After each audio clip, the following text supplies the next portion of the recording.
dans le prochain épisode de Demain nous appartient.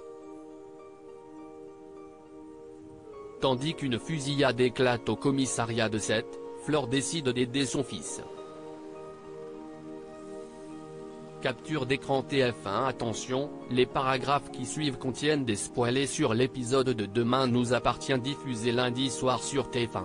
Si vous ne voulez rien savoir, ne lisez pas ce qui suit. Lundi 27 janvier dans Demain nous appartient.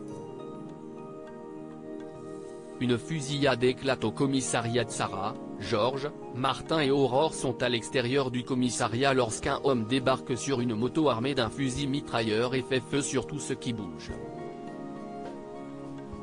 Tandis que Georges se jette sur Sarah pour la protéger, Karim, qui est à l'intérieur, tente de mettre à l'abri le maximum de personnes. Cachés derrière une voiture, Aurore et Martin se saisissent de leurs armes pour stopper le tireur.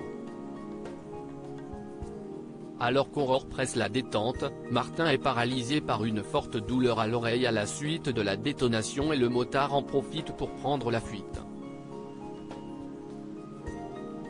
Bien que mal en point, le commandant ordonne à son équipe de signaler la fusillade à toutes les unités puis rentre dans le commissariat pour constater l'ampleur des dégâts. Après cette scène de guerre, les blessés sont nombreux mais aucun mort n'est heureusement à déplorer. Karim voit que Martin a l'oreille en sang et le somme d'aller à l'hôpital. Ce dernier refuse d'abord avant de faire un malaise et d'être transféré aux urgences. William le prend en charge et lui explique que son tympan a dû être perforé par le niveau sonore du coup de feu tiré par Aurore. Et d'ajouter qu'il devrait malgré tout guérir spontanément. Même si le docteur Donnier souhaite le garder en observation à cause de ses vertiges, Martin exclut de laisser son équipe gérer cette crise sans lui et retourne au commissariat sans son accord. En parallèle, Sarah et Georges sont en état de choc.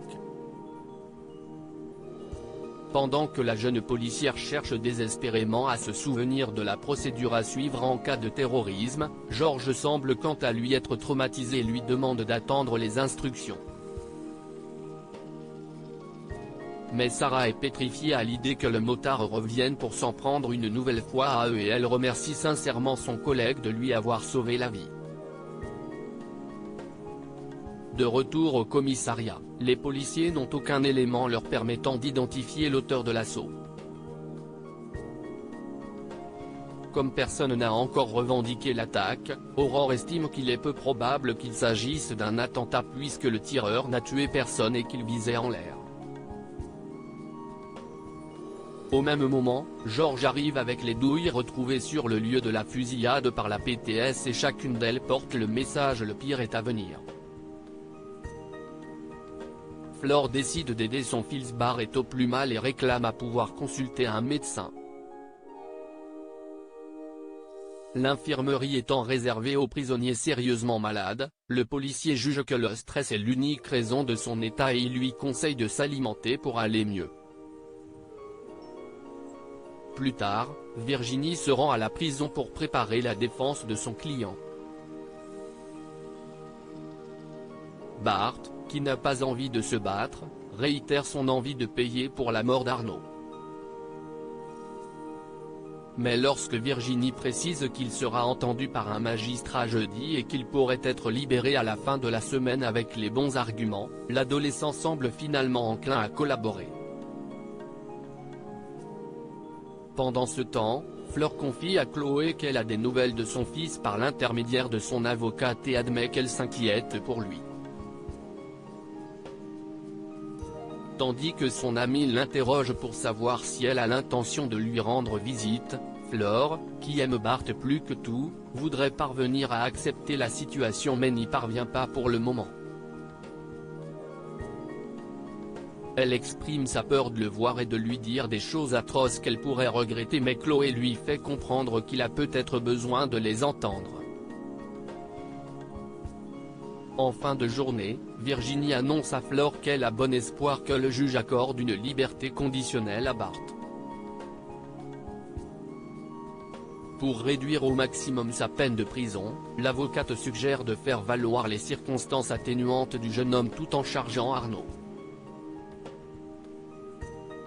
Flore a bien conscience des choses horribles que son compagnon a faites, mais elle insiste pour dire qu'il n'était pas un monstre.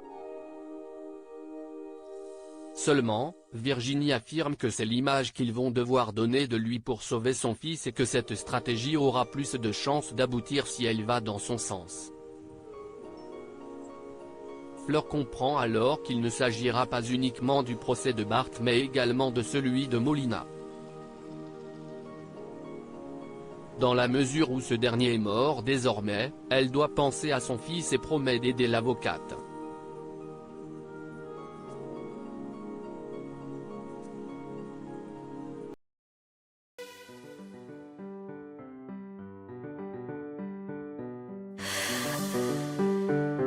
나